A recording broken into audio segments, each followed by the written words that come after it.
বড়া খেতে পছন্দ করে না তাও আবার বাঙালি, এটা একদমই অবিশ্বাস্য একটা ঘটনা।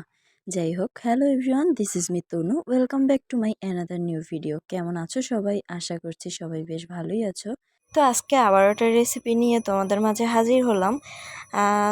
হয়তো বা এই রেসিপিটা অনেকেই জানো, অনেকেই খেয়েছো, আর কতটা মজা সেটাও জানো, আবার হয়তো অনেকেই জানো না। তো চলো তোমাদের জন্য আজকের এই রেসিপিটি।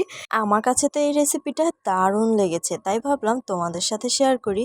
তো এই তো দেখো, হচ্ছে বাঁধাকপিটাকে হচ্ছে ভালোভাবে কেটে নেওয়া হয়েছে মিহি করে। দেন আর আমি তো এদিকে হচ্ছে পেঁয়াজ, রসুন আর মরিচ কেটে নিচ্ছিলাম। দেন এখন মাখাবার পালা। তো এর ভিতর হচ্ছে আগেই তো বললাম পেঁয়াজ, রসুন আর মরিচ এই তিনটা আমি কেটে নিয়েছিলাম। আর এখন হচ্ছে তার ভিতর হচ্ছে পরিমাণ মতো লবণ, হলুদের গুঁড়ো আর হচ্ছে আটার গুঁড়ো, এগুলো দিয়ে ভালোভাবে মিক্সড করে নিচ্ছিলাম।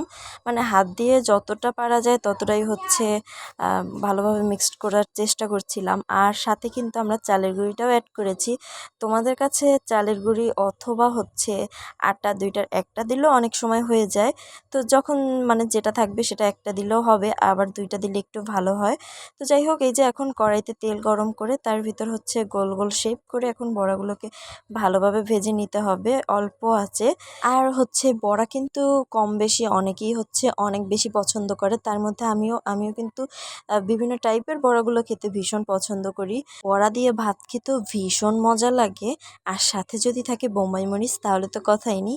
এই যে দেখো, আমার বড়া ভাজা একদম ডান। তোমাদেরকেও বলবো অবশ্যই, যারা যারা এখনও খাওনি তারা অবশ্যই ট্রাই করবে, এটার স্বাদ সত্যি অনেক মজা। তো যাই হোক, আজকের রেসিপিটা তোমাদের কাছে কেমন লেগেছে অবশ্যই কমেন্ট করে জানিও। তো আজকের মতো টাটা।